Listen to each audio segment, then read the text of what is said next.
Boa tarde a todas e todos. Sejam bem-vindos ao debate proposto pelo Centro de Documentação e Memória, CEDEM, da Unesp. Eu sou Eva Silva, docente da Faculdade de Ciências e Letras da Unesp, campus Araraquara, e atuo na área de Ciências Sociais e Educação, né?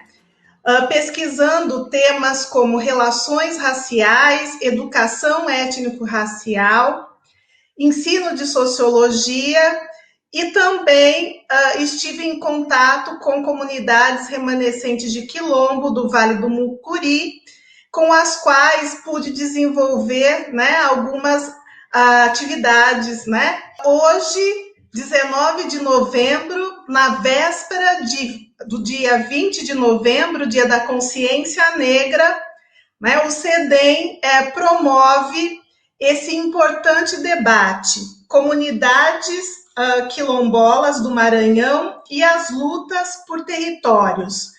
E a partir desse debate, pretendemos fazer ecoar que vidas negras importam, que vidas quilombolas importam, assim como suas lutas, nossas lutas contra o racismo, por territórios, por saúde, educação e outros direitos fundamentais e constitucionais.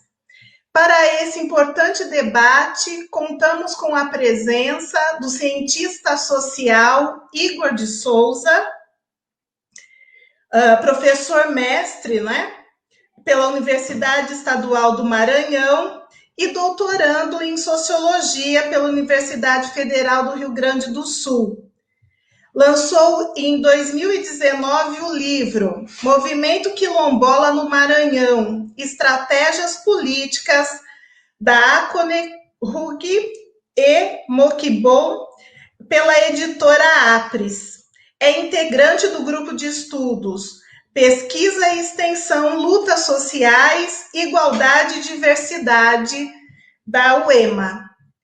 E também temos a presença do ativista e articulador do movimento das comunidades quilombolas do estado do Maranhão e da Articulação Nacional de Quilombolas, João da Cruz, né, que também é agente comunitário de saúde na cidade de Mirinzal, né, no Maranhão, e nascido no Quilombo Espírito Santo, situado nos municípios de Cururupu, Mirinzal e Serrano do Maranhão. Depois, se falei, não pronunciei corretamente, João, você me corrija, por favor. Bem, abrimos esse grande debate com a exposição do Igor e, em seguida, podemos contar também com a fala do João.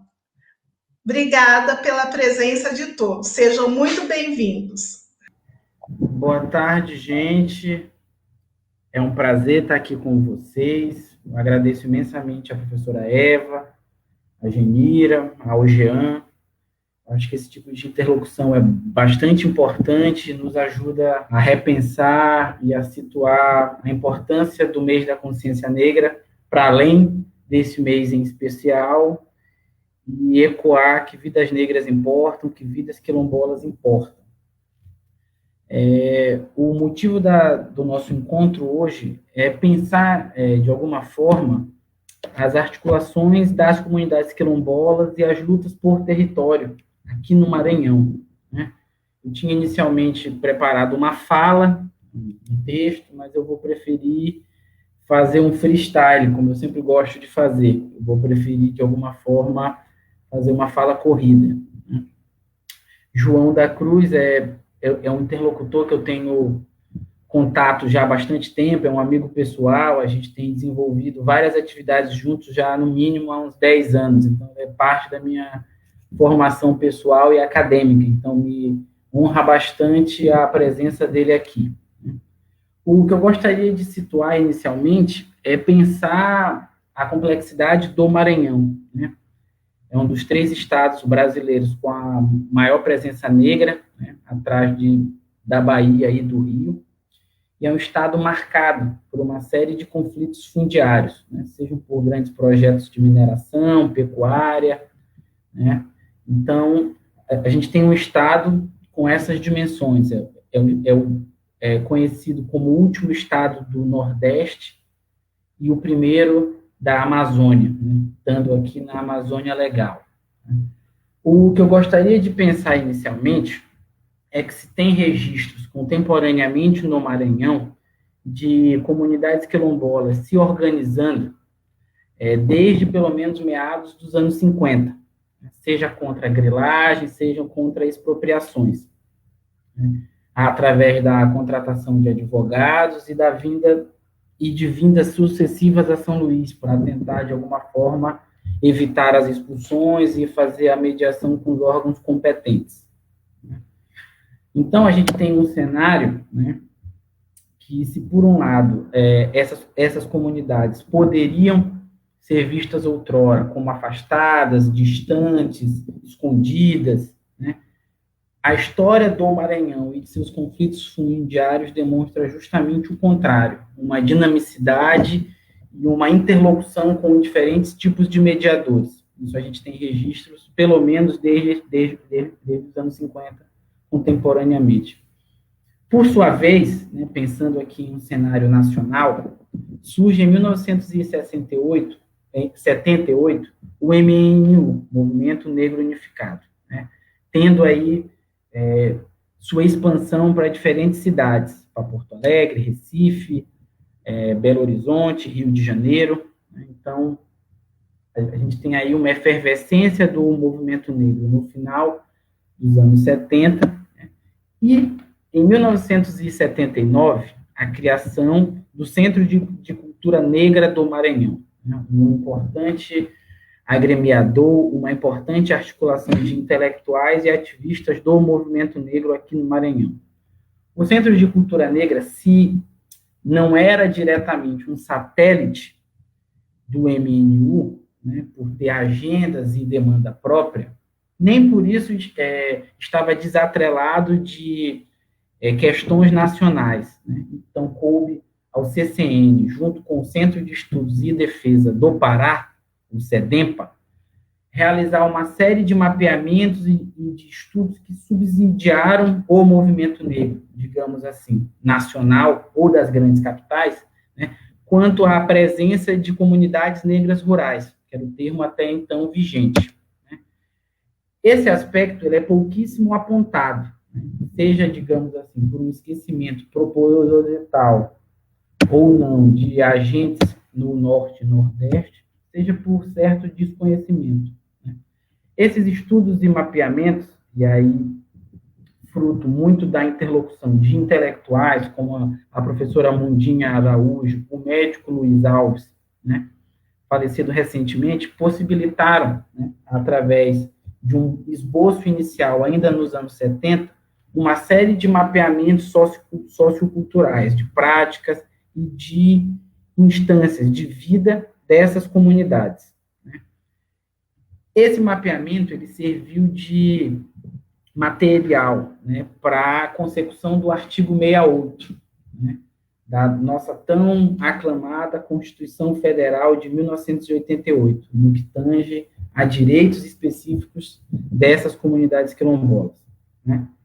A partir de 1991, o Centro de Cultura Negra passa a realizar uma série de formações, de encontros políticos com jovens e lideranças de comunidades quilombolas, tendo em vista a tentativa de assegurar a efetivação do artigo 68, recém-conquistado.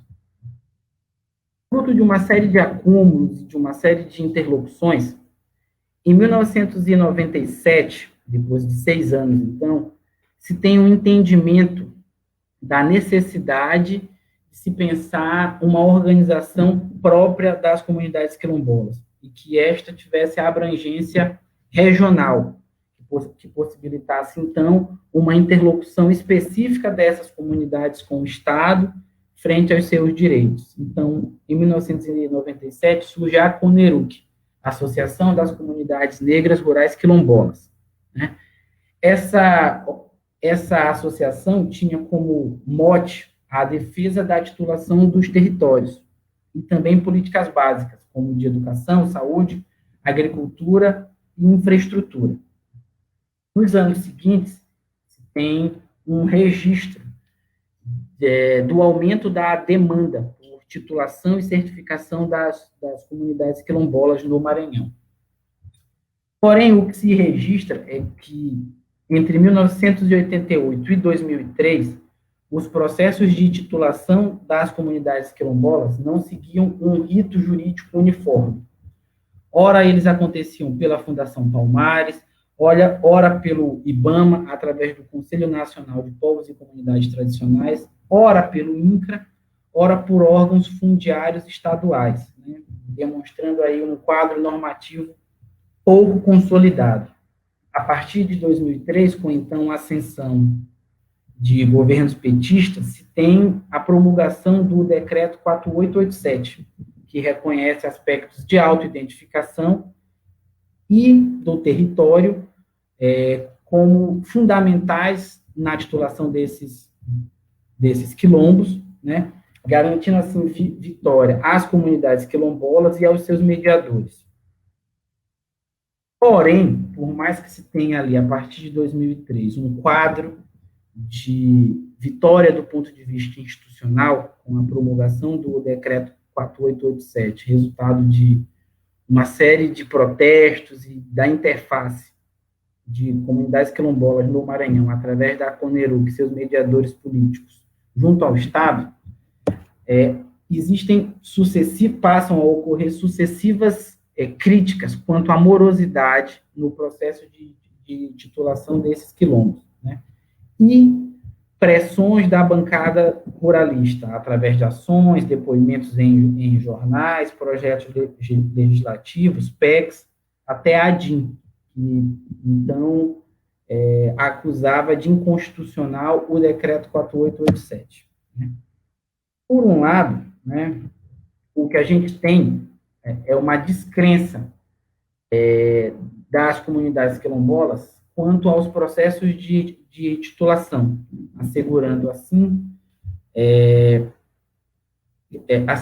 visibilizando assim outras estratégias políticas quanto às leituras de oportunidades e de mobilização. Então, surge em 2011, a partir de uma outra articulação, de uma outra mediação no campo, o MOQBOM, Movimento Quilombola do Maranhão. Esse movimento, ele passa a angariar prestígio pelo seu teor mais contestatório, né? Realizando passeatas, ocupações prolongadas a prédios públicos, sejam eles responsáveis pela regularização quilombola, fundiária quilombola, seja em nível estadual, como é o ITERMA, Instituto de Terras e Colonização do Maranhão, como em nível federal, quanto ao INCRA, né? Dando aqui destaque para uma outra interlocução no campo. O MOQBOM tem relação direta com a Comissão Pastoral da Terra, em seus trabalhos na Baixada Maranhense, de onde nosso querido João da Cruz é oriundo. O que eu gosto de pensar, quando eu penso tanto na ação da CONERUC, quanto do MOQBOM e dos seus respectivos mediadores, o CCN, com trabalhos desde os anos 70, quanto a CPT, Comissão Pastoral da Terra, também com trabalhos nos anos 70, são cenários distintos de expectativas e mobilização política. Então, eu gostaria rapidamente de pincelar esses dois cenários distintos e pensar aqui um terceiro cenário, que talvez seja o que a gente menos tem acúmulo, porque é o que a gente vive agora, e dadas as expectativas, a gente tenha ainda refletido pouco sobre, né? A Coneruc, ou seu surgimento, parece estar situado numa tentativa de adentrar um Estado assumidamente racista, né? A Coneruc surge como espaço de representação de comunidades quilombolas com uma grande expectativa quanto à gestão e à possibilidade de ação conjunta junto a políticas públicas.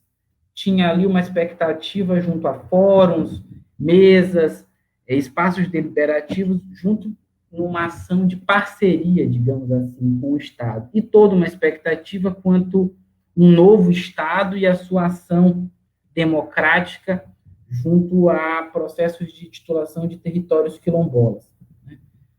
Isso, digamos, sofre uma série de desgastes sucessivos, seja por uma série de alianças que o Partido dos Trabalhadores vai fazendo com elites regionais, né, seja pela morosidade no processo de titulação, né, assegurado por ritos que garantiam a segurança jurídica em detrimento da vida de quilombolas e suas lideranças. Por sua vez, a partir de 2011, tendo como mote aí uma interlocução com a CPT, o Moquibon passa a trazer à tona violências e conflitos agrários, né, que tinham como vítimas lideranças quilombolas, mas não apenas as lideranças, mas as comunidades como um todo, com expulsões, queimadas de casas e roças,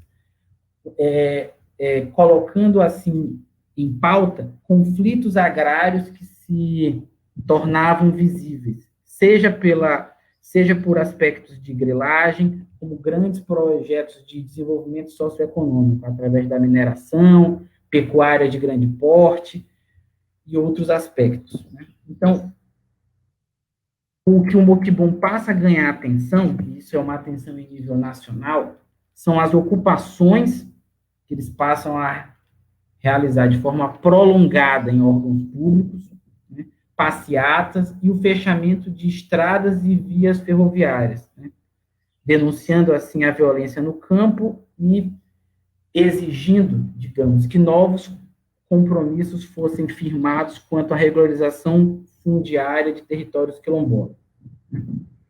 Por sua vez, né, de um lado se tem a descrença quanto à ação governamental, de outro, por parte do Moquibon, se anuncia que novos caminhos se abrem, né?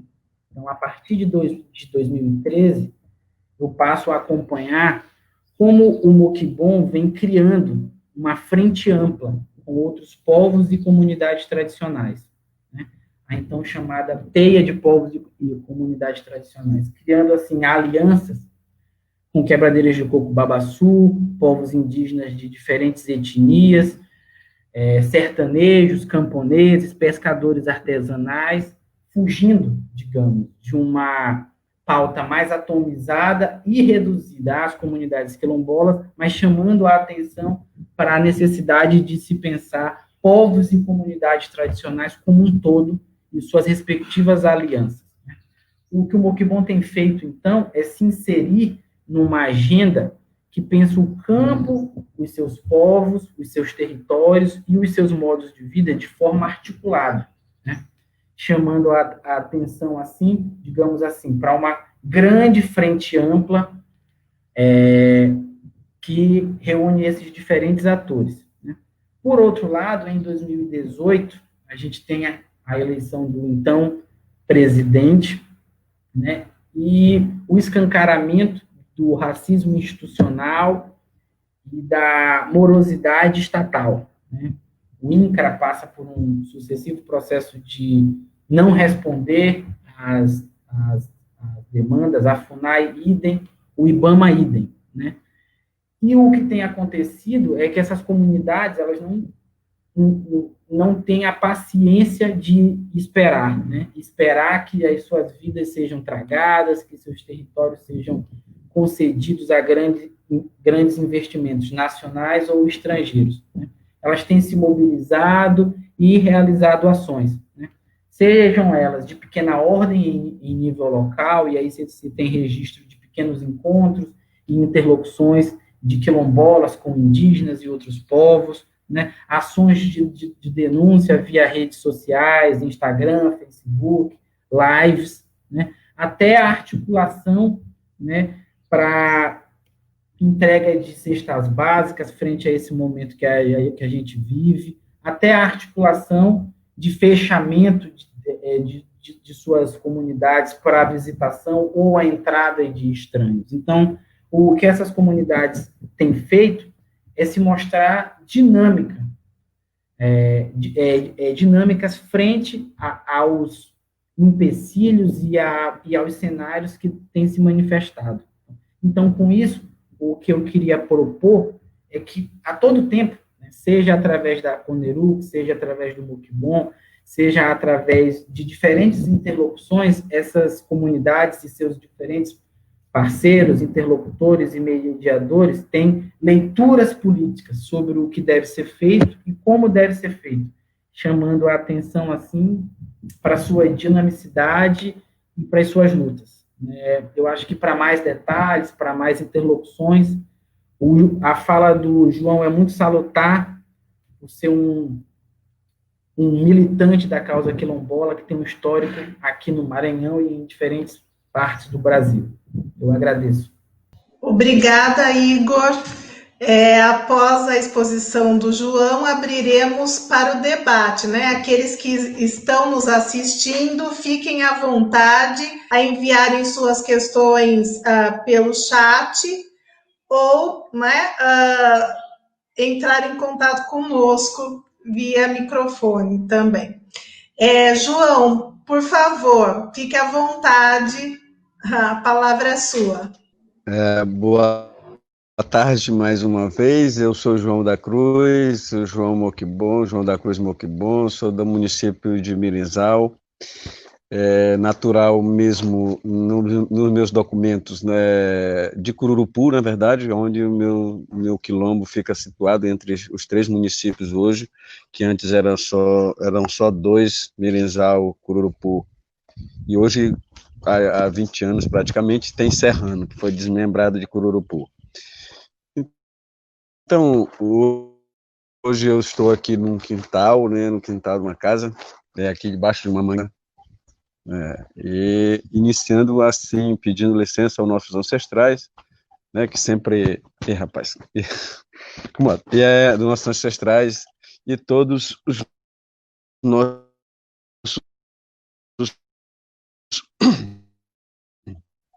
orixás, claro, para que nos dê uma boa essa caminhada nessa nossa luta.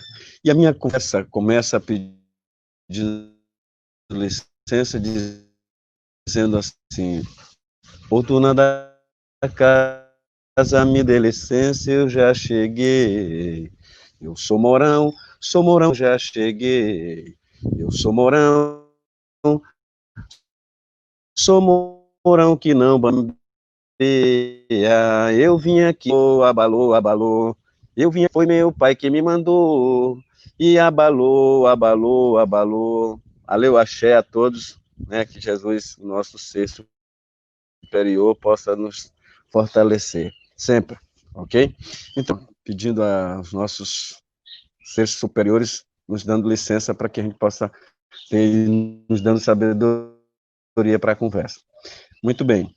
Então, como eu venho de Mirizal, de Espírito Santo, que é o meu quilombo, hoje eu estou mais praticamente situado na cidade, mas com uma luta imensa e uma preocupação imensa em relação a tudo isso aí que o Igor já colocou, que a gente, a início de luta, foi através do CCN, claro, e toda a nossa mobilização vem pelo CCN, passa pelo CCN e chega até a CONERUC, que é a Associação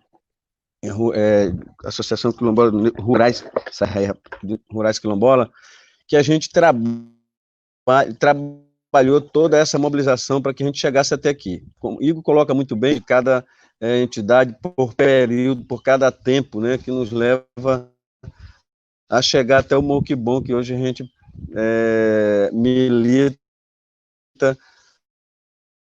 dentro desse movimento. Esse movimento ele não é diferente, ele não é melhor, ele é igual, mas com uma diferença. A gente luta e aí a gente não tem muito essa ligação de sentar, de negociar com o Estado. Muito pelo contrário, a gente tem o nosso objetivo é maior no sentido de cobrar do Estado, né, do próprio decreto 4887, que é uma luta nossa também árdua, para que ele não caísse, essa inconstitucionalidade desse decreto, que hoje, basicamente, o STF dá uma legitimidade que o decreto é legítimo, ele é constitucional, ela é feita de comunidade para comunidade, ou seja, de nós para nós e para nós mesmos, né? Para que a gente permaneça na nossa comunidade, permaneça no nosso território, lutando por um bem viver que é a terra, que é o nosso espiritual, não só pela política e comunidades tradicionais. O que importa para nós é o território, é o chão. Para nós, o chão, a terra, o mar, o ar, as áreas nos pertencem e nós pertencemos a eles. E nós temos o nosso sagrado, que é o nosso território. E a gente, quando perde uma árvore, que em determinados locais a gente perde determinados uma parte da gente. Então a gente não tem como não lutar por esse território.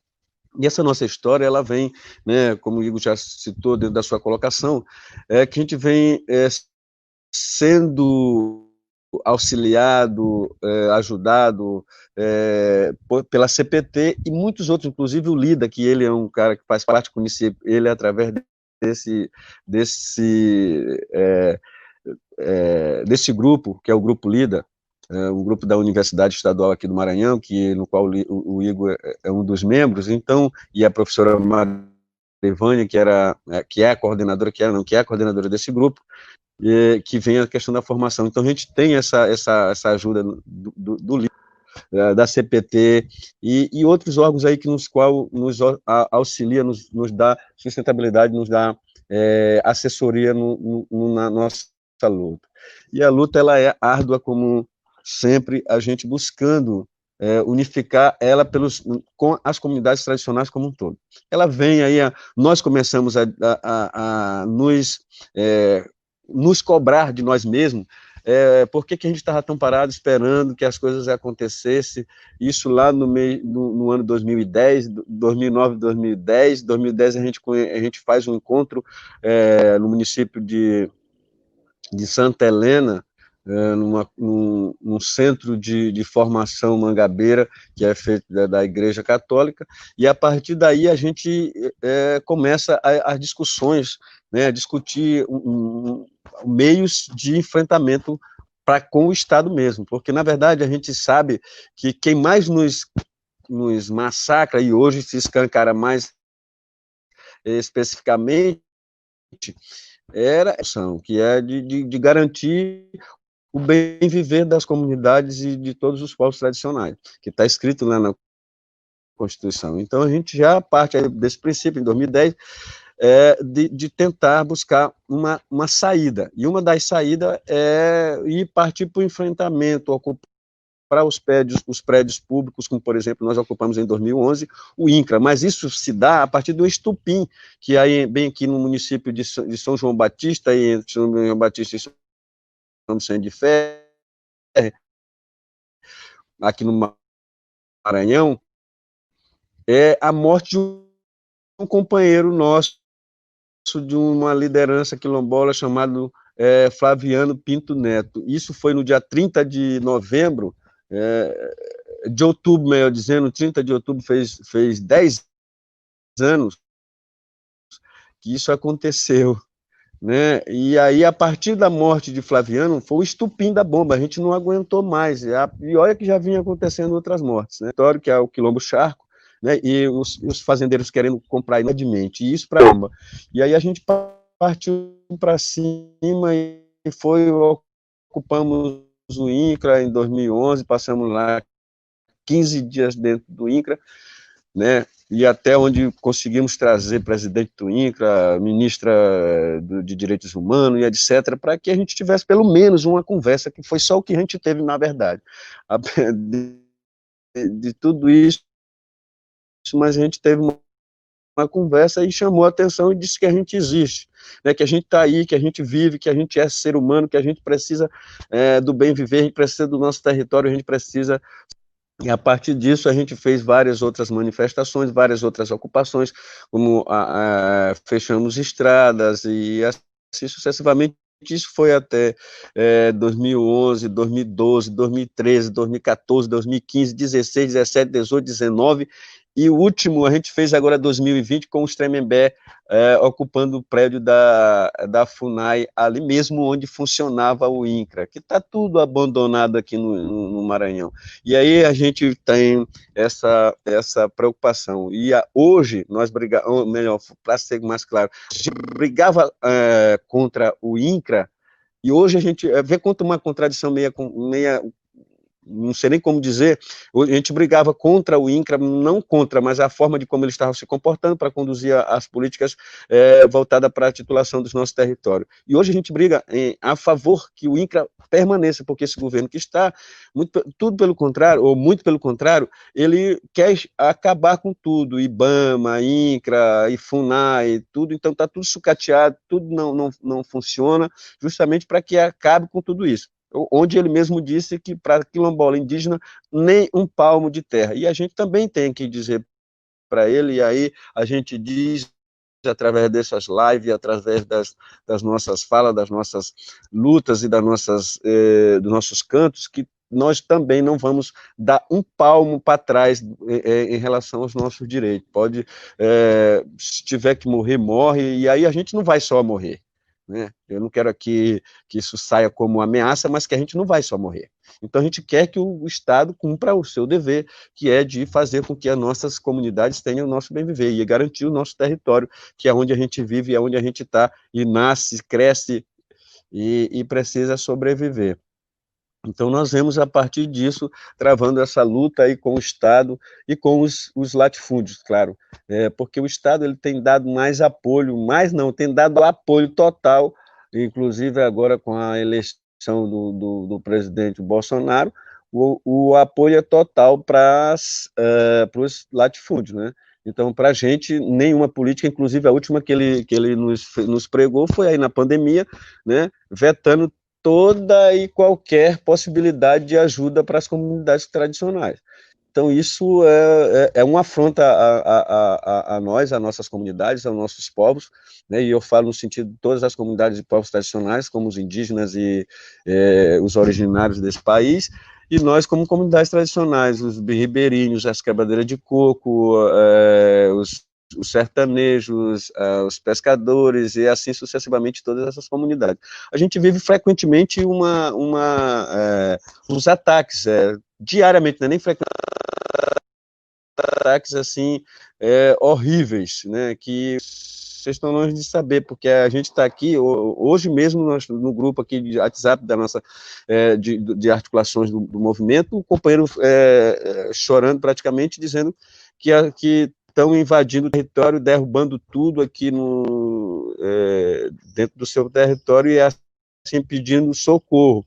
E a gente fica assim muito sentido, muito triste, onde pela parte dos órgãos no qual poderiam estar nos ajudando, nos garantindo como comunidades tradicionais, não dão a mínima, muito pelo contrário, motivam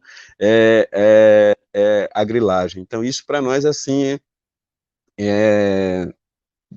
estarrecedor, a gente não sei nem que palavras colocar para esse tipo de ação. Mas é isso, nós estamos trabalhando em cima disso, nós estamos buscando parceria, nós estamos buscando aliados, e aí todos aqueles que que queiram nos ajudar, para nós é muito bem-vindo. A gente está aqui como um movimento em busca de parcerias, de unificação, inclusive com as universidades de todo o país, porque é um órgão que pode também estar nos ajudando muito, como eu falar, o companheiro Igor, que é um cara que eu tenho maior respeito, maior admiração, ele trata até como meu filho, mas é um cara assim, 10, já escreveu esse livro, no qual a gente tem, tem dado uma lida e visto assim, a preocupação, não só dele, mas de todo o grupo LIDA, e de toda a academia aqui do Maranhão, como a UEMA e até a UFMA. Também tem muitos parceiros que trabalham junto com a gente, que nos ajudam, que nos fortalecem, nos dá orientação dentro desse processo de busca e de regularização fundiária aqui dentro do Maranhão. Como o Igor coloca, é um estado com maior índice de conflito, e é um estado praticamente 80% negro, mas que tem essa dificuldade ainda o Estado em reconhecer as suas comunidades ou os seus territórios. Assim, mas a luta nossa, ela continua, nós não paramos por aqui, como eles estão achando que está parado. Nós não estamos parados, nós estamos fazendo encontro frequentemente, nós no movimento quilombola estamos nos articulando, não só com os quilombolas, mas todas as comunidades tradicionais, buscando os meios para que a gente se proteja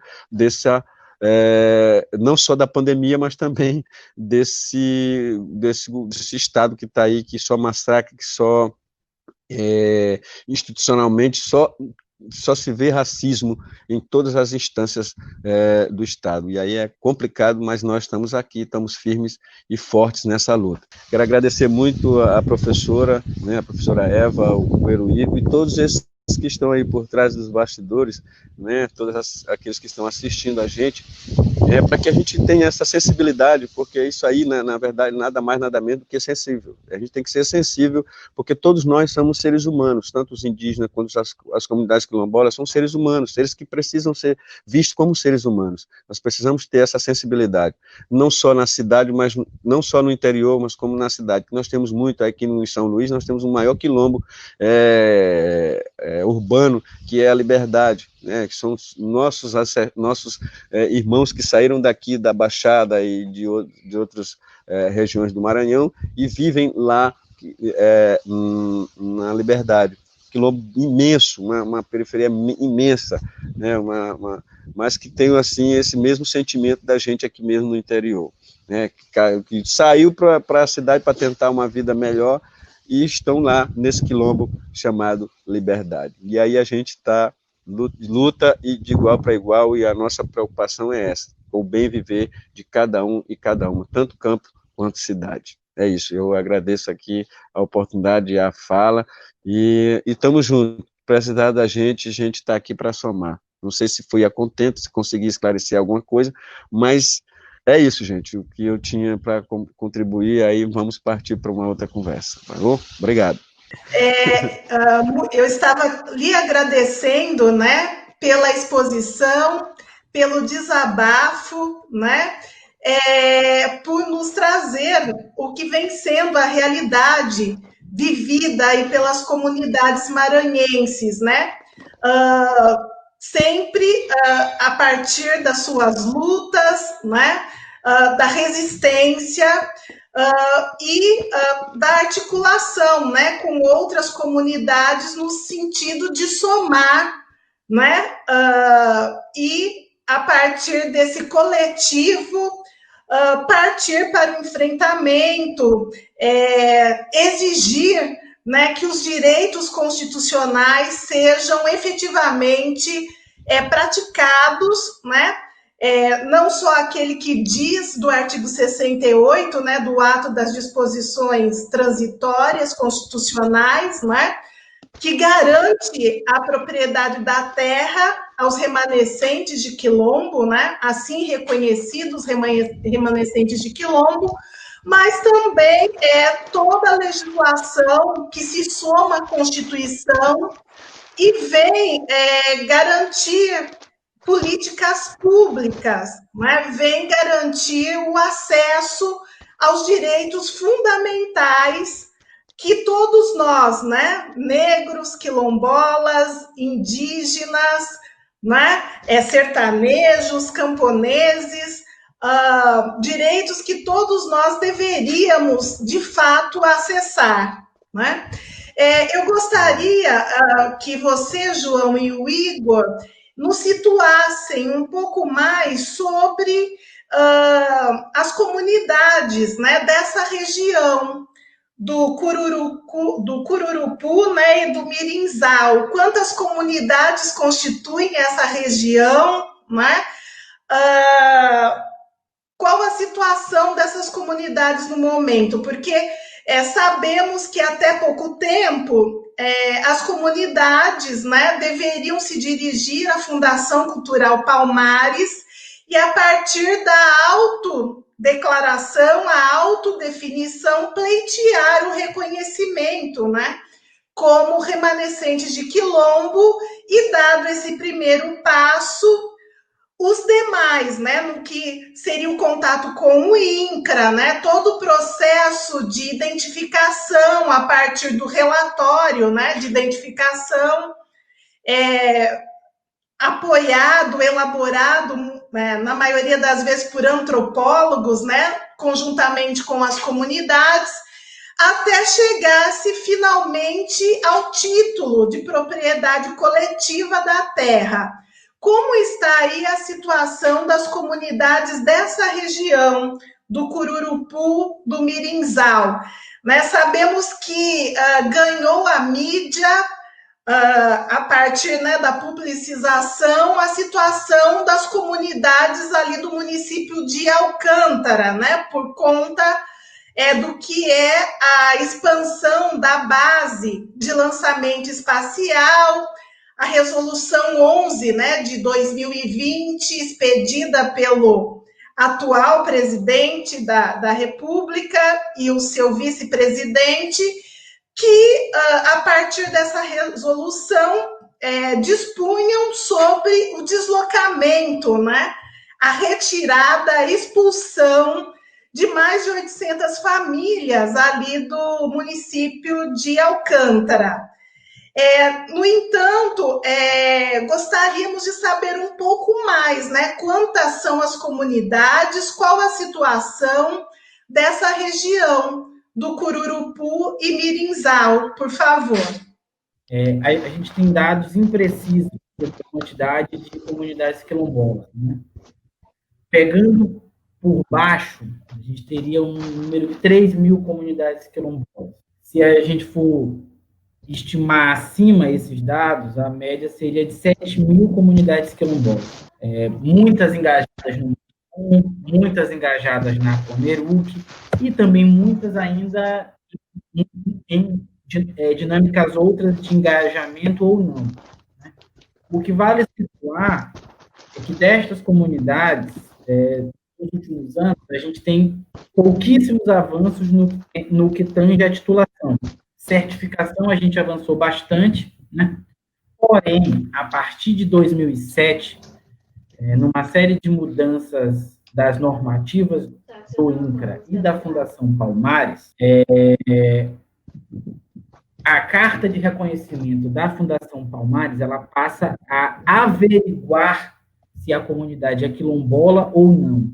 Então, se antes ela fornecia, digamos assim, prestígio da fundação para iniciar-se o processo junto ao INCRA, ela passa agora a um outro trâmite, que é de possível averiguação, né, de possível contestação da identificação. Então, a gente tem trâmites que são contraditórios, já que, segundo o decreto 4887, a autoidentificação e o histórico fornecido pela própria comunidade, através de uma carta de apresentação e de relatos, né, de relatos de ocupação, de relatos de resistência à escravidão e ao racismo, né, dariam a base, né, para a certificação da Palmares. A partir de 2007, ainda em governos que a gente considerava progressistas, e eram, né, se tem uma mudança aí de comportamento das instituições públicas, né? Quanto à situação das comunidades, eu acho que o João pode falar muito bem, não só como militante, mas como quem trabalha como agente de saúde, roda as comunidades e faz o seu trabalho muitíssimo bem. Então, essas comunidades, somos 23 comunidades quilombolas, só no município de Mirizal. É um município pequeno, município que tem 14 mil habitantes, né? E desses 14 mil, 23 é comunidades quilombolas. E tem dificuldade, tem muitos aqui com inúmeras dificuldades de acesso. Vou citar uma que é Maiabi, Rio do Curral, Mata de Pantaleão, o acesso é muito complicado, e temos outras aí, mas nós temos elas, dessas 23, se não foi 8 ou 5 que não são certificadas, assim, pela Fundação Cultural Palmares, mas nenhuma tem título definitivo, nenhuma tem título. A única que tem aqui por perto, que tem não, que foi decretado, que teve o decreto, mas esse decreto, ele caducou, que foi na época de Lula, foi Lula, João? Foi a Aliança, que é a Aliança ali em Cururupu, é a única que tem um decreto assinado. Foi a Aliança com um pedaço de, uma parte de Mirizal, a Aliança Santa Joana.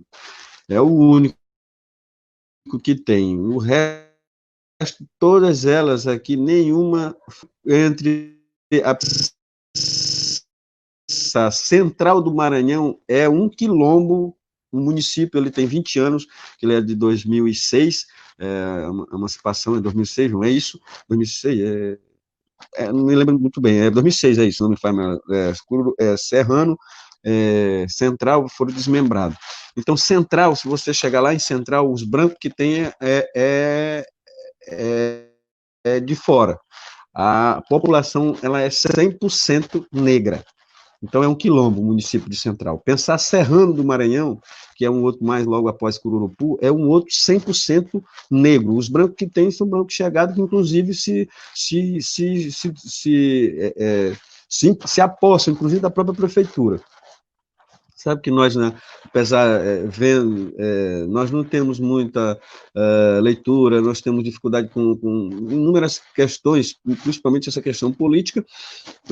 Você já sabe o fator de que nós fomos dificuldade, e todas as dificuldades foram colocadas para nós para chegarmos a esse ponto. Então, Serrano é 100% negro. Aí tem Cururupu, ele não é 100%, mas 90%, vou botar no baixo, 70% é negro. Então, são muitas comunidades quilombolas dentro de Cururupu. Cururupu, que é uma cidade maior, é uma das maiores cidades aqui próximo desses 9 municípios, que é Central, Mirizal, Cedral, Porto Rico, Cururupu, Guimarães, Serrano, Bacuri e Apicuaçu. E aí temos, além de Cururupu, nós temos Guimarães, que é uma das cidades mais velhas de todos esses aí que eu falei, é a mais velha, inclusive era um distrito, se não me falha a memória, se é assim que utilizava, o distrito de Alcântara, né? É uma das cidades da época de Alcântara, inclusive lá de Guimarães consegue-se ver a cidade de Alcântara, que fica também à beira do mar, a cidade de Guimarães. Então, essas cidades, elas estão aqui em torno, elas são o litoral. O litoral é Guimarães, Cedral, Porto Rico, Cururupu, Apicuaçu. São o litoral, próximo das praias, né? E aí, Apicuaçu é a última cidade por terra que a gente tem aqui nessa região da Baixada. Então, essas cidades, elas são formadas por muitas comunidades quilombolas, inúmeras mesmo, muitas comunidades quilombolas. Na princípio, aqui no Maranhão, eles achavam que tinha mais 50, e de repente, dá um estopim aí a partir a partir da articulação da própria Coneruc, do CCN, e aí, consequentemente, vem o estupim, que é o Moquibon, que dissemina mesmo, que faz com que as comunidades saiam do do anonimato e venha para fora para dizer que existe, aí surge a própria Fundação Cultural Palmares, achou que a gente estava criando, inclusive surgiram dizendo que a gente estava criando comunidades quilombolas, a gente estava inventando, na verdade, não era nem criando, que a gente estava inventando comunidades quilombolas. Na verdade, é porque elas sempre foram silenciadas, elas sempre foram inibidas de não parecer, de não se assumir como tal. Mas isso foi no passado, e a gente trabalhou, inclusive, com a CPT e outros órgãos, nos motivou, nos fez ver que a gente comunidades quilombolas que, inclusive, como diz o próprio decreto, os restícios que a gente tem, e comprovam isso dentro de alguns laudos que já foram feitos, todos foram comprovados que somos remanescentes, somos comunidades quilombolas. Então, nós temos inúmeros aqui, não é à toa que o Maranhão tem 76% de negros, e esses negros, eles estão nessas comunidades. E aí, como eu citei do quilombo urbano, que é Liberdade, mas todos são oriundos aqui maioria oriundos aqui da Baixada. Tá? Então, desses municípios, de Serrano, de Cururupu, de Apicuaçu, de Guimarães, até mesmo de Santa Helena, aqui de Pedro Rosário, e assim várias outras comunidades, vários outros municípios que tem muitos nós, Bequimão e assim por diante. São muitos negros, muito mesmo. E essas comunidades, elas têm toda a dificuldade que você pensar, dificuldade de acesso, dificuldade de saneamento, dificuldade com saúde, dificuldade com educação, dificuldade com tudo que você pensar. Então, Deus é maravilhoso e as comunidades, elas se viram, elas têm elas têm uma estratégia de sobrevivência que só mesmo nós. Nós lutamos pela nossa sobrevivência. A nossa preocupação dentro do território é justamente isso. A gente planta para sobreviver, a gente tem a nossa dança para sobrevivência, que às vezes eles acham que o tambor de crioula que é forte aqui no Maranhão, eles acham isso que é só uma dança, mas não é só uma dança. Isso dali são resistências, são meios que a gente busca para que a gente se afirme de que a gente existe, de que a gente é forte, de que a gente precisa, nos toques dos tambores, que a gente está ali, que a gente tem essa resistência, como se você buscasse com os toques dos tambores, como se trouxesse para a gente energia, na verdade. Quando toca um tambor, a gente se energiza bem, fica muito mais forte do que a gente é. E é assim que a gente vive as comunidades aqui. Eu estou falando isso porque nós estamos aqui com o quilombo aqui, Charco, quilombo Cruzeiros aqui em Palmeirândia. Estamos para momentos, quando os outros quilombos aí estão sofrendo muitos ataques aqui, o Zé Patrício, hoje mesmo ele estava mandando um áudio para a gente, dizendo que os caras estão atacando mesmo, estão derrubando tudo, então, para nós, assim, é muito difícil de luta, inclusive agora, mais do que nunca com esse governo aí, mesmo que as coisas, como disse o ministro do Meio Ambiente, a boiada está passando mesmo. E aí a gente, como eu disse, a gente não vai só morrer, e não vai ver só a boiada passar, a gente vai derrubar boi. Porque já que eles vão passar, né, nós vamos botar arame para ele se arrebentar também. É isso. Obrigada, João. Tem aqui uma pergunta no chat do Alípio Santiago. Ele diz assim: dos quilombos de Bequimão, todos já estão reconhecidos? Oi. Assim, tranquilo. Pode falar, estamos te ouvindo. Tá. Beleza. Então, pela Fundação Cultural Palmares, nós temos uma grande parte reconhecida pela Fundação Cultural Palmares, mas uma outra grande parte não tem, inclusive estão com pedidos para lá desde 2011, ou desde 2010, 2009, e nunca veio, tá? E agora mesmo ficou mais difícil, porque o próprio presidente da Fundação Cultural Palmares, que é aquele, eu não vou nem dizer o que eu penso, mas vai ser, vai nós temos nós estamos tendo dificuldade com esse processo de reconhecimento da Fundação Cultural Palmeiras, apresentar, imagino, com o governo. Eu acho que está cortando, né, a fala do João. Com essa questão de titulação dos territórios. Estão me ouvindo? Sim, às vezes corta a sua fala, a sua imagem, mas agora estamos. Pois é. Sim, a gente está te ouvindo. É porque cortou a imagem de vocês também, eu não estava vendo vocês. Mas é isso, então, nós estamos com dificuldade isso de certificação, até pela questão da como está funcionando, e agora mesmo com essa história de pandemia, ficou mais difícil ainda. Mas nós temos um grande número, como foi em 2011 a gente ocupou o INCRA, nós tivemos assim uma enxurrada, inclusive por causa disso, eles acham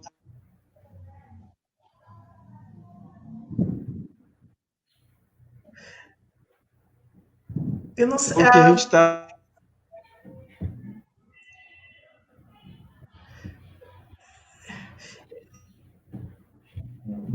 certificar mesmo realmente se a gente não estava inventando comunidades quilombolas. Mas aí eles era dando visibilidade a elas para que elas realmente, de fato, existissem. Agora. João, talvez seja uma voltou. boa tu tirares Mas a é imagem. Isso, a gente consegue te ouvir. Sim, então, João. Eu acho que vai melhorar agora. Sim, melhorou. Pois é. Obrigada. Era isso que eu estava falando de que nós estamos aí, temos dificuldade nesse processo de certificação, porque o próprio presidente da Fundação Cultural Palmares, ele não sei como dizer, ele não reconhece a gente como comunidades quilombolas, como ele mesmo disse que. Eu penso que ele vai buscar, né, tentar se reconectar. Enquanto isso, Igor, como vem se dando, né, essa aliança, essa teia, né, de relações entre esses diferentes atores, os povos tradicionais, né, no sentido de buscarem aí pelos seus direitos, né? Principalmente nesse contexto, né, da pandemia, sabemos que essas comunidades estão desassistidas, né? Então, como está acontecendo essa articulação? Aqui temos a informação de que o movimento quilombola, articulado com a nacional, né, que é a CONAC, encaminhou à STF uma arguição de descumprimento de preceito fundamental, né, a DPF 742, exigindo justamente que o Estado, né, assegure a vida, a saúde quilombola, principalmente no contexto da pandemia, né? Como está se dando esse processo? Há demandas, e essas demandas foram judicializadas, né, encaminhadas para o Estado brasileiro.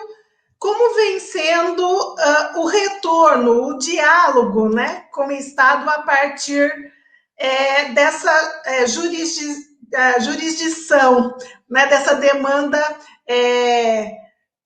que foi encaminhada para o Supremo Tribunal Federal?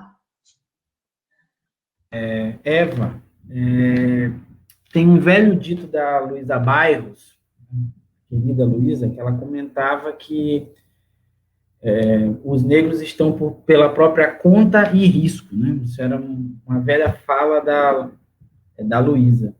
Eu acho que a gente pode atualizar isso para hoje, né? Para agora. As comunidades estão pela própria conta e risco, né? Elas têm iniciado uma série de iniciativas, né, de tentativa de autoproteção, digamos assim, fechar as entradas da comunidade para evitar que pessoas estranhas transmitam o vírus. Elas têm iniciado aí uma série de trocas de informações sobre saída da comunidade, lavagem de mãos, sobre o uso de álcool em gel, sabão, água potável. Eu acho que essas comunidades elas estão entregues aí à sua própria sorte. E como elas têm muita sorte, elas são muito resistentes, elas têm dado aula para a gente sobre como fazer o auto-isolamento, né? Elas têm efetivamente conseguido, né, realizar o auto-isolamento. Em alguma instância, o que tem implicado, o que tem sido drástico é a saída para o saque do auxílio, e isso tem, de alguma forma, feito com que essas pessoas circulem, né? Mas aí essas comunidades têm se organizado para que uma pessoa saia, duas, para que elas tentem ali, de alguma forma, se organizar para evitar que muitas pessoas saiam, né?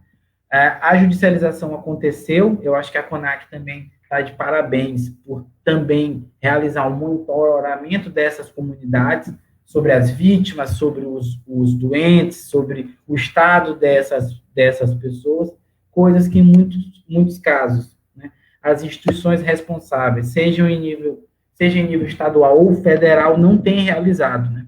E aí ela tem contado com o auxílio dos próprios quilombolas nesse processo de contagem, mas também de encaminhamento, né, quanto às demandas por saúde. Eu acho que esse é um caso para a gente que é exemplar, né, da articulação da CONAC com as lideranças quilombolas, no sentido de fazer esse mapeamento, mas também não só, de procurar interlocuções em nível federal e estadual quanto às medidas possíveis que podem ser tomadas. A Anitta Grego pergunta justamente sobre o apoio do governo do estado do Maranhão, né? Como vem se posicionando o governo do estado do Maranhão frente a essa situação? Sei se o João quer falar, eu posso falar também, mas se o João quiser comentar, acho que a imagem dele congelou. A conexão, né, está muito oscilante. Oscilante. Não, então, Anitta, Eva, o que eu queria te colocar era o seguinte, né? De um lado, o governo do estado tem desenvolvido uma série de ações, hospitais de campanha no interior, e uma série de atividades, né? Sejam elas mais ou menos midiáticas. Por outro lado, essas ações elas não têm reverberado, digamos, nestas comunidades rurais. O que essas comunidades têm optado, e optado, na minha opinião, de maneira certa, é em se auto-isolar, né? Realizar o auto-isolamento, realizar ali a manutenção dos seus casos via CONAC, né? O que se tem ocorrido aqui no Maranhão foi a criação de hospitais de campanha nas principais cidades do interior do estado, tendo em vista aí, digamos assim, o deslocamento dessas pessoas para esses hospitais, né? Atualmente, vários hospitais desses foram desativados, supostamente pela redução do índice de contaminação, né? Seja na capital, seja nos interiores. Por sua vez, o que se tem visto com as campanhas eleitorais e com a abertura do comércio é que esse pico tende a voltar a acontecer. Então, a gente tem visto com muita preocupação, seja no meio urbano, seja junto às comunidades rurais, né, uma, né, segunda onda, mas que para a gente aqui a primeira onda ainda não passou, né? Então, tem um pouco dessa instância que eu gostaria de colocar. Não sei se o João vai conseguir falar. A internet dele está oscilando bastante, mas vamos tentar ouvir. Aqui, questão de Estado, nós não nos refletiu nada. Até agora, para cá, para essa região da nossa, não refletiu nada. Até a estrada Você melhorou. estava nos dizendo sobre a ação do Estado, né? Ele caiu. Caiu, né? Mas tem uma outra questão, Igor, no chat, a pergunta da Solange Souza, né? Ela diz que nas últimas eleições, vários líderes quilombolas foram eleitos para cargos de vereador e mesmo de prefeito. Gostaria de saber a opinião de vocês sobre essa representação. Eu vou tomar a liberdade de comentar, eu gostaria até muito de ouvir o João da Cruz, né? Mas eu acho que no atual cenário político em que a gente está, não passar por esse tipo de representação é impossível, né? A gente tem visto aí um degringolar do Estado Democrático de Direito, um degringolar das instituições, um ataque aos direitos constituídos, por mais que a gente saiba que estes direitos, no que tange a povos e comunidades tradicionais, indígenas, quilombolas, ribeirinhos, sempre gozaram de uma certa instabilidade, né? Mas eu vejo com muito bons olhos, né? Aí eu acho que a coloração ideológica deve ser analisada pelos candidatos, sejam eles quilombolas ou indígenas. Eu acho que isso é importante, já que vai depender também dos compromissos programáticos que os partidos têm ou não. Por outro lado, a gente sabe que no interior do Brasil, no Brasil profundo, os partidos também têm conformações muito diferentes daquelas que a gente costuma ver nos grandes centros urbanos. Então, toda a ciência política no interior do Brasil tende a verter, digamos assim, né? Mas eu olho com muitos bons olhos e eu acho que é muito interessante, né? Eu queria muito ouvir o João, porque o Moquibon tem discussões muito particulares sobre representação política, sobre eleições municipais ou estaduais, e aí seria muito legal ouvi-lo. João, por favor, você poderia comentar sobre? Eu Penso que voltei, você rapaziada. ouviu, né, a pergunta. Mas eu quero. Não, eu quero que essa pergunta ela retorne, porque eu não consegui ainda. Eu já cheguei só no final. Ah, sim. A Solange Souza nos No pergunta final. sobre o que você acha, né, sobre a última eleição, né, que acabou aí de acontecer, e nela a eleição de vários líderes quilombolas, né, como para cargos de vereador e também de prefeito. Como você avalia, né, essa presença agora, essa representação? Olha, eu tenho uma expectativa que é isso que eu sempre coloquei assim para o movimento, que a gente precisava ocupar esse espaço, porque querendo a gente ou não, é um espaço que portas para ir para o movimento negro, no sentido geral mesmo da coisa. Eu sei que vai ter muitos aí que são, vou usar o termo que a gente usa aqui, para essas pessoas que o presidente da Fundação Cultural Palmares, esse é um trairão de primeira qualidade, ou de última qualidade, melhor dizendo, que é um safado da vida. Então, a gente vai ter muitos que poderão ser assim, mas eu acho que é o caminho. Eu vejo assim, eu vejo com bons olhos essa inclusão, basicamente vou usar esse termo, essa inclusão dos negros e negras na questão política. É uma das estratégias que a gente traçava, inclusive motivando alguns companheiros a participar da política como um todo, porque a gente querendo ou não, é eles que definem, eles é que decidem as nossas vidas. Então, a gente podendo estar dentro, a gente já vai lá questionar algumas situações, né? Então, eu vejo isso com muito bons olhos, né, para que a gente possa estar vivenciando e acompanhando esses companheiros. Eu quero já também citar o vice-prefeito aqui de Alcântara, que é o Padre William, foi o prefeito eleito, e o vice-prefeito é um quilombola. Isso é muito fundamental. O próprio Padre William é um quilombola, ele é um negro, oriundo aqui de Guimarães, né? E, então, são 2 quilombolas lá, mas praticamente o quilombola. Então, para nós é assim fundamental. E o Padre William, ele tem uma visão, né? E claro que o seu vice também. Então, isso para a gente, não sei qual foi um outro estado aqui, que inclusive a própria vereadora foi eleita, bem votada, inclusive sofrendo racismo, não sei se vocês acompanharam o jornal, mas para nós é fundamental, porque a gente tem que ocupar esses espaços, a gente tem que ir para dentro, pô. Se não for assim, a gente vai ficar como a gente está e até piorar, e aí a gente está vendo que os vereadores, os prefeitos, os governadores que estão deliberando, dando liberdade ou não para que a gente seja massacrado. Então, a gente tem que entrar e ocupar nossos espaços e brigar. Eu vejo com muito bons olhos, até porque eu me considero um político. Não sei fazer política, mas me considero um político e luto frequentemente. Faço que partido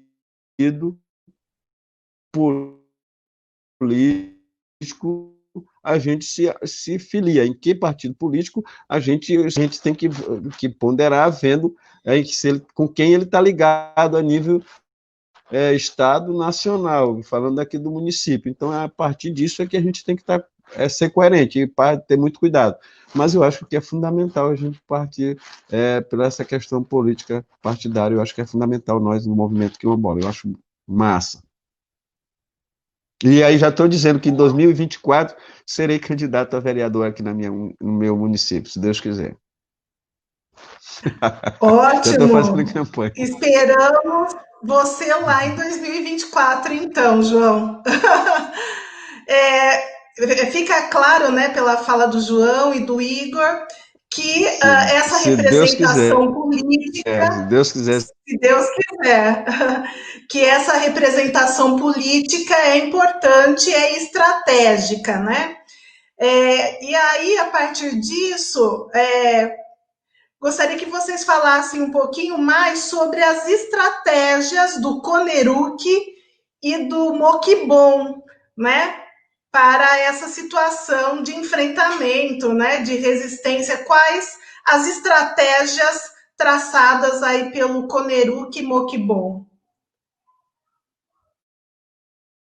Eva, não me ficou claro a qual enfrentamento. Aquele que envolve, né, as comunidades quilombolas como um todo, passando pelos vários aspectos da vida, né, da realidade dessas comunidades. Né? Perfeito. Então, eu acho que nesse cenário atual, eu posso ter equivocado, mas eu acho que essas comunidades têm feito um crescimento endógeno, né? Elas têm feito trabalhos internos de se repensar em termos de leituras políticas. Eu acho que o aspecto eleitoral tem ganho relevo. Há uns anos atrás, eu acompanhei isso com o João da Cruz. Não era uma discussão, não era uma pauta, sobretudo no Moquibon, que era considerado mais contestatório, mais, com todas as aspas possíveis, radical. Mas eu acho que isso tem ganho relevo, eu acho que outras experiências têm somado. Em Porto Alegre, a gente já tem uma bancada palmarina, que é uma experiência interessante. Em Goiás, a gente tem um prefeito ou vice-prefeito, Alcântara, aqui próximo, nos serve de exemplo. Eu acho que essas comunidades, de diferentes formas, né, têm feito tanto uma leitura do cenário político, quanto da necessidade de cargos institucionais, sejam eles em nível local, estadual, né, ou federal. Por outro lado, eu acho que esse chamado para uma articulação que não envolva apenas as comunidades quilombolas, que tenha como estratégia uma leitura política estendida, e aí por isso eu uso propositalmente a ideia de povos e comunidades tradicionais, que seja uma frente ampla, né, soa interessante porque chama a atenção para uma diversidade no campo, né? Historicamente, quando a gente pensa sobre estudos sobre raça, a gente tende a conformá-los a bairros urbanos, né? Ou ver de maneira muito específica a alguns segmentos rurais. Né? Eu acho que um dos elementos importantes da teia dos povos e comunidades povos e comunidades tradicionais é de conseguir chamar a atenção para os sujeitos racializados do campo, né? Sejam eles quilombolas ou não. Então, eu acho que dá um novo contorno, inclusive academicamente, para a gente pensar o que seria o campo ou os sujeitos políticos no campo. Eu acho que isso é muito interessante em termos de uma frente ampla e trazendo à tona uma série de demandas, né? Ora são específicas, né? A gente está tratando aí de indígenas, quebradeiros de coco babaçu, comunidades quilombolas, comunidades de pescadores artesanais, camponeses, né? Eu acho que o que tem ocorrido aqui, e inclusive deve nos inspirar, é a criação de uma frente ampla em que as especificidades sejam respeitadas e que se consigam consensos, sejam eles provisórios ou não, né? Já que a gente lida ali com também pontualidades. Eu acho que, para mim, seria isso. Assim. Não sei se eu respondi a questão, mas eu entendo dessa forma. Sim, no seu livro, né, o próprio título diz de estratégias, né, a partir do Coneruc, né, e do Moquibon. E penso que a estratégia, a grande estratégia, passa por essa articulação, pelo que eu entendi. É isso mesmo? Bastante por isso. Apesar de serem entidades, digamos assim, serem segmentos organizados, como eu uso no livro, que têm abrangências diferentes, têm leituras políticas diferentes.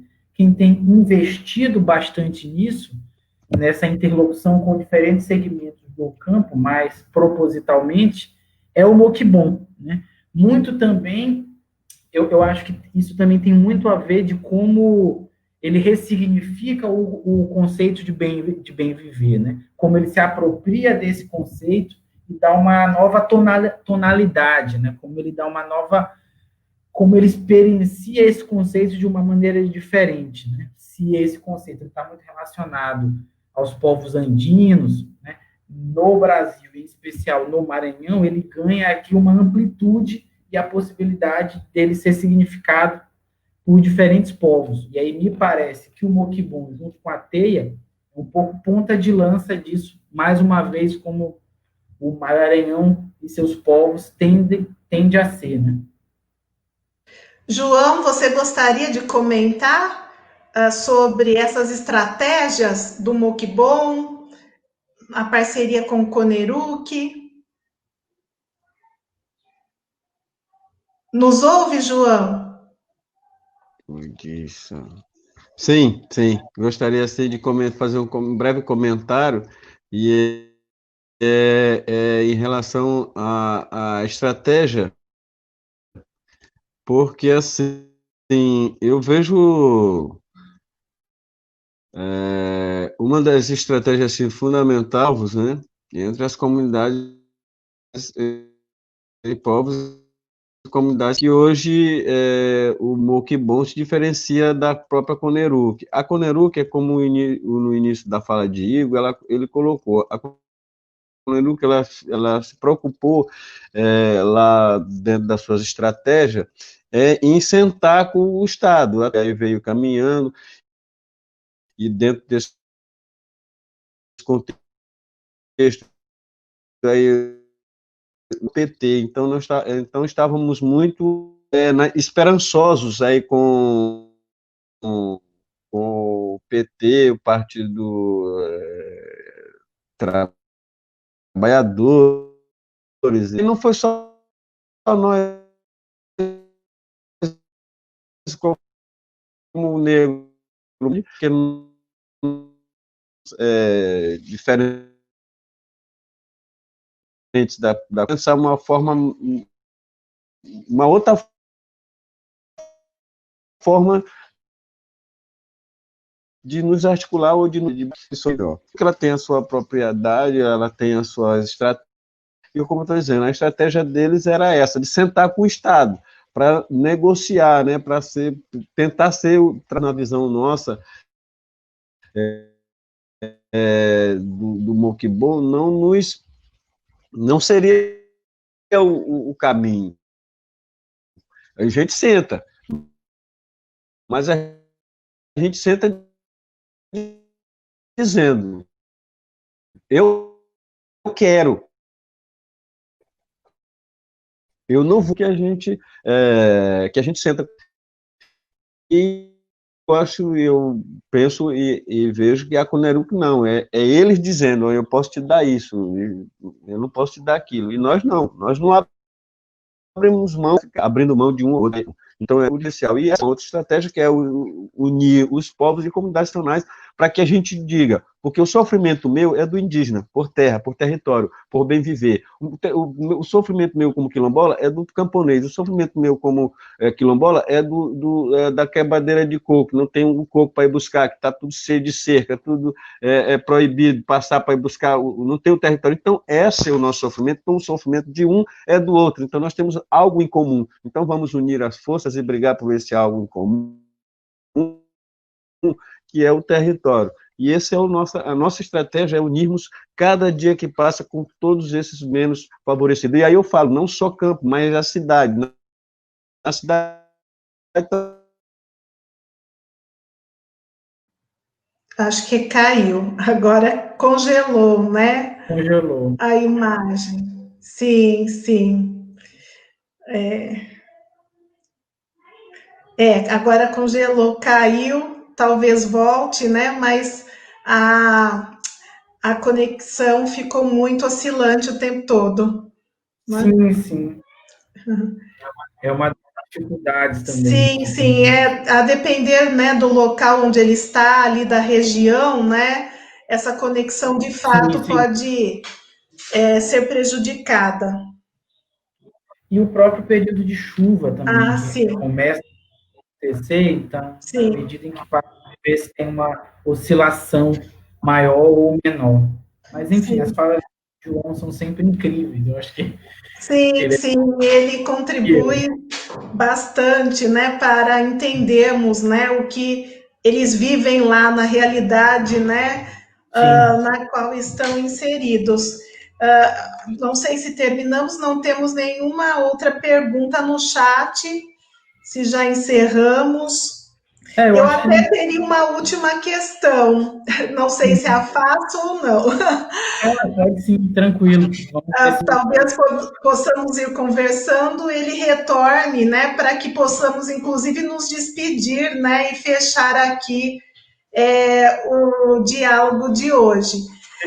Mas essa minha pergunta vai no sentido de saber, né, um pouco de você, Igor, depois talvez se o João tiver oportunidade, acerca dos impactos, né, dessa possível expulsão, dizem realocação, né, deslocamento das mais de 800 famílias lá de Alcântara, né, para agrovilas, ainda não se sabe o local, né, exatamente, mas sabemos que esse deslocamento, né, para além do impacto direto na vida dessas comunidades, dessas mais de 800 famílias, né, expulsas do seu território, né, na qual construíram toda a sua vida, sua lógica, os sentidos, os significados de vida, né?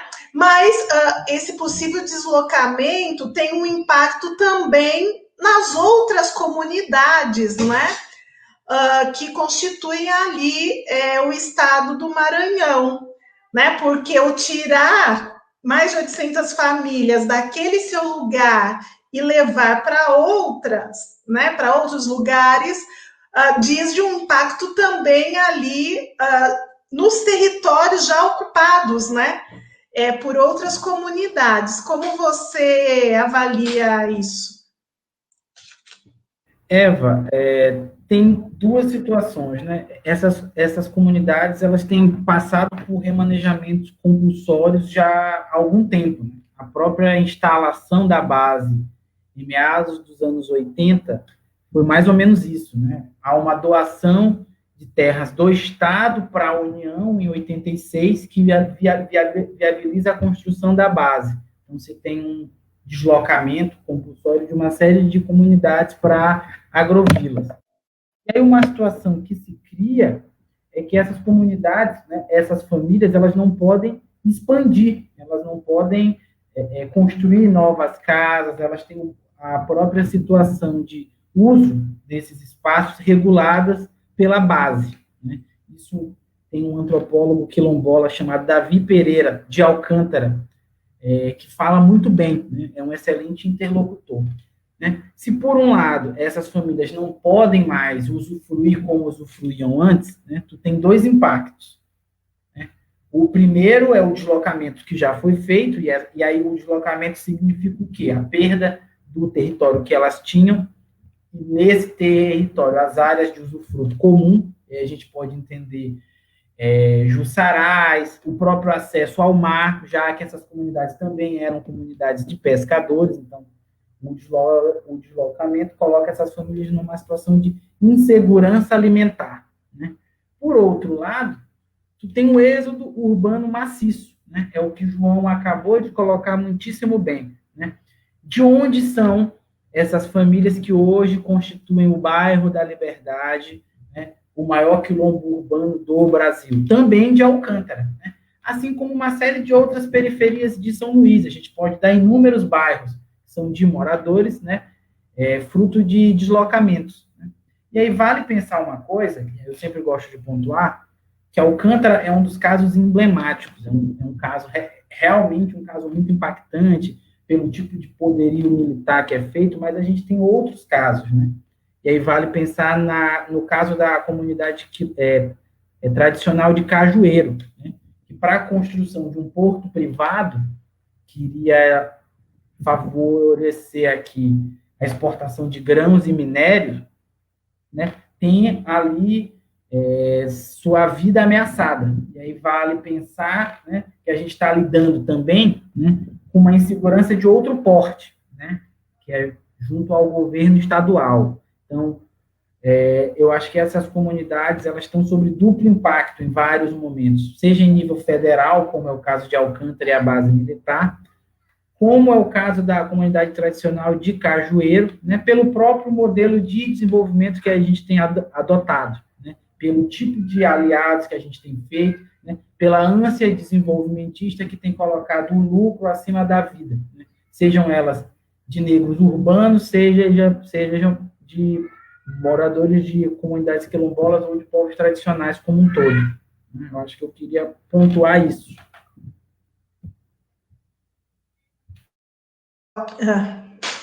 Perfeito, Igor.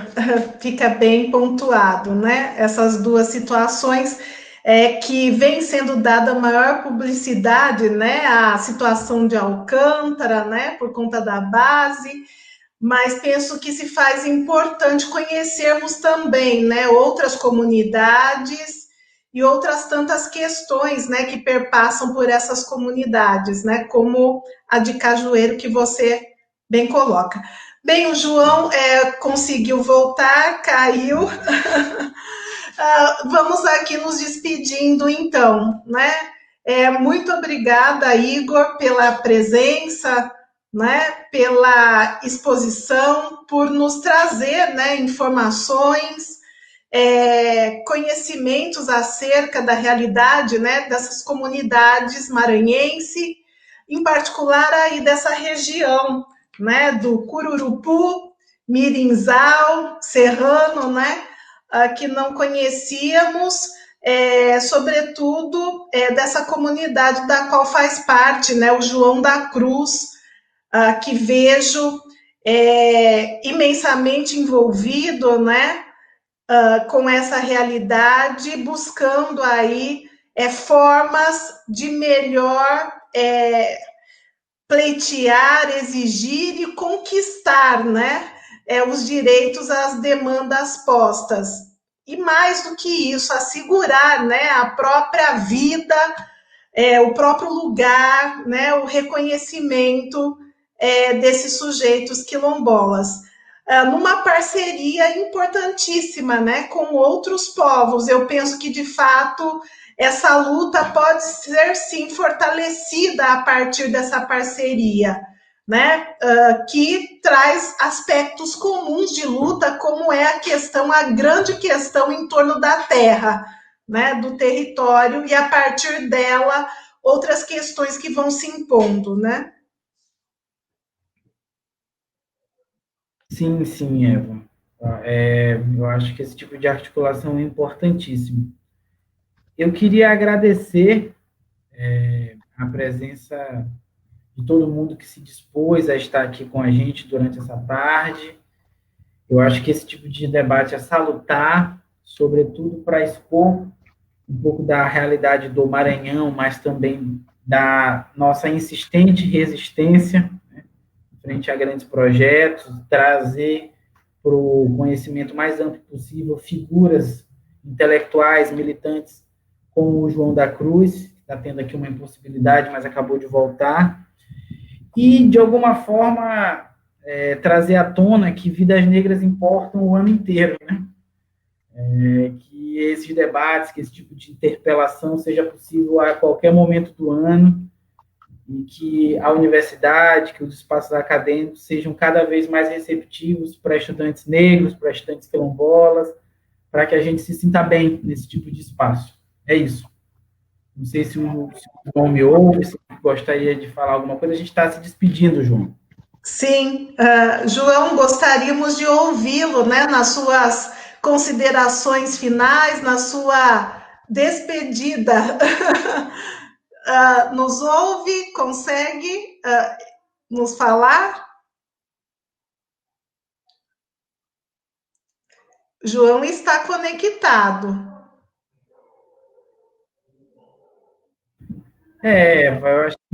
Acho que não. Eu ligo para ele daqui. Tudo bem, então. Bem, uma boa tarde a todos, né, e todas que estiveram aqui conosco até agora, nos acompanhando, né, nessa importante conversa que, como diz o Igor, né, não deve se fazer restrita apenas a novembro, ao 20 de novembro, né, mas que se faça presente ao longo do ano todo, né, essa interlocução universidade, sociedade, universidade, comunidades, importantíssima, né? Não só no movimento que parte da universidade, né, em direção à sociedade, às comunidades, mas também no movimento que venha das comunidades e da sociedade para dentro das universidades também, né? Em virtude das políticas de ação afirmativa, do sistema de reserva de vagas, muitas das universidades, inclusive a Unesp, né, têm tido a oportunidade de receber estudantes negros, indígenas, né, em alguns campos também quilombolas, e o nosso desejo, a nossa expectativa é que essa presença se estenda, né, e se faça cada vez mais representativa. Então, muito obrigada ao CEDEM, né, o Centro de Documentação e Memória da Unesp, e o convite, né, nos feito pela Genira e o Jean, para estarmos aqui hoje. Um grande abraço a todos e todas, até uma próxima oportunidade. Um abraço, obrigado, Geniro, obrigado, Jean, obrigado, Cedem. Um abraço a todo mundo.